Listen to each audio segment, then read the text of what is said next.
Ford has clear intentions of becoming America's leading EV hybrid truck maker, and it looks like they're on the right track. If you're looking for a midsize pickup that offers a lot of power and still has plenty of fuel, Ford Ranger is made for you. After the hugely successful launch of the Ford Maverick Hybrid, Ford has confirmed that the Ranger will receive the same hybrid treatment. Let's see what the Ford CEO has revealed about his hybrid Ford Ranger. The F-150 has been a staple of American culture for over 45 years and is the most popular pickup truck. Ford has shifted its focus away from internal combustion engines, but hasn't lost sight of the ball when it comes to beefier engines. A tough truck will be a tougher electric or hybrid than a tough truck.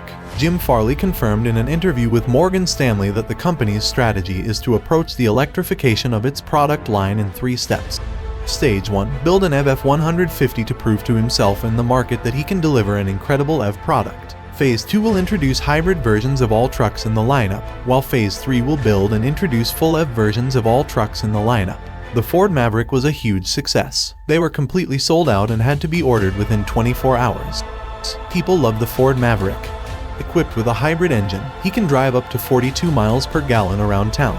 The price is just over $20,000 for him. And as we've heard from multiple sources, the Ford Ranger Hybrid is no different. At Ford Motor Company, his Ford design team behind the Ranger is actually based in Australia and has given a big hint that the Ranger will be a hybrid. The Ranger uses the Ford 6-ladder frame T platform shared with Ford Bronco and Ford Everest, chief engineer of Australia.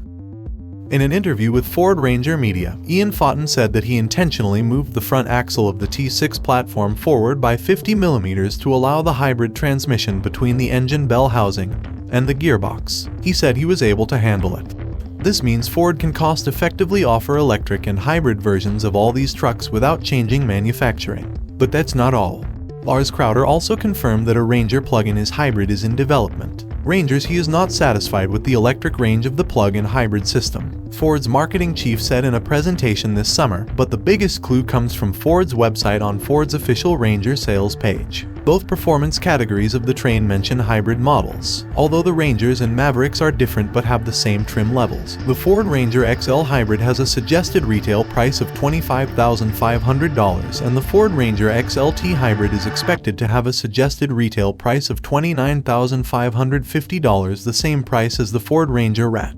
Suggested retail price starts at $33,590. It will be powered by a 2.3-liter Power Boost hybrid engine with the same 35-kilowatt motor as the F150 Power Boost Vol Hybrid. That's enough power to run 45 miles. When he unleashes the full power of the EV before switching to the IC, the engine puts out 275 horsepower and with over 310 pounds of torque. The Ranger can be used on public roads while towing and cruising off-road. Be powerful. Ollie Jamel, Ford's Icons program director, hinted at Ford's breakthrough feature, suggesting that we could see the same Pro Power-equipped system as the F150 Power Boost, effectively turning the truck into a generator. With an F150 Power Boost Pro owner on board, customers can use their pickup truck as a mobile generator with a full tank of gas. The traction battery pack can be externally powered at 2.4 kW for 85 hours or at 7.2 kW for 35 hours. That's enough power.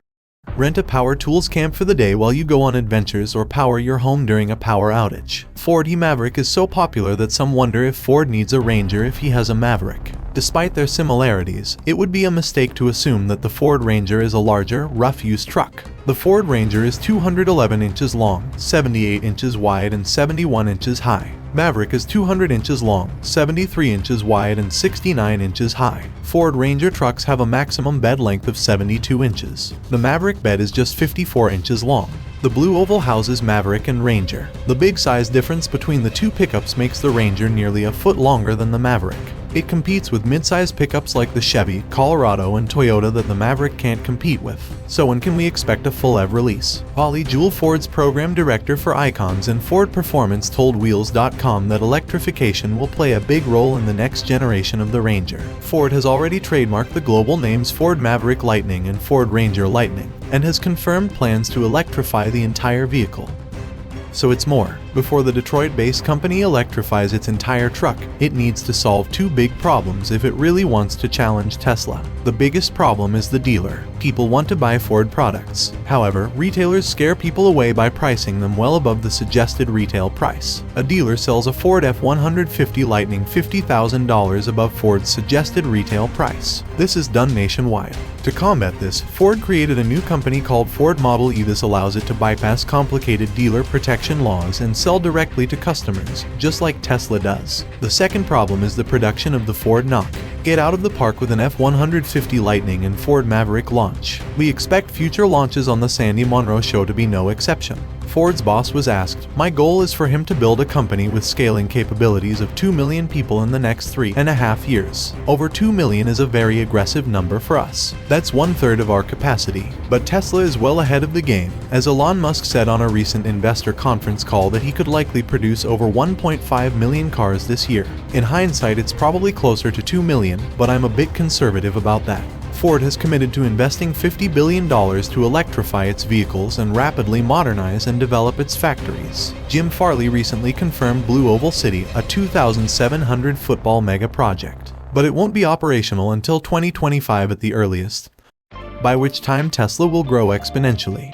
Wall Street investor Cathie Wood expects Tesla production numbers to rise from 5 million to 6 million by 2025. A more important insight is that capital is no longer the bottleneck limiting its growth. Instead, Tesla should be able to grow as fast as management's bandwidth and supply constraints will allow it, said ARK Invest CEO Wood. So Ford seems to cut the work as needed. Tesla now has 6 major vehicle manufacturing facilities in the United States, Europe and Asia, serving the major markets where demand for electric vehicles is strongest. In addition, we are adding gigafactories with upcoming launches in Canada, India, and Indonesia within the next 12 months. As you know, the electric vehicle market is booming and will continue to grow, so this is a big concern for Ford. There's demand for Ford, but it's hampered by low production volumes. What are your thoughts on Ford's expansion plans? Will they be able to catch Tesla, or is it too late? Let us know in the comments. That we'd really appreciate it if you'd like us, and consider subscribing to stay up to date with the latest Ford, Tesla, and tech news. Until next time.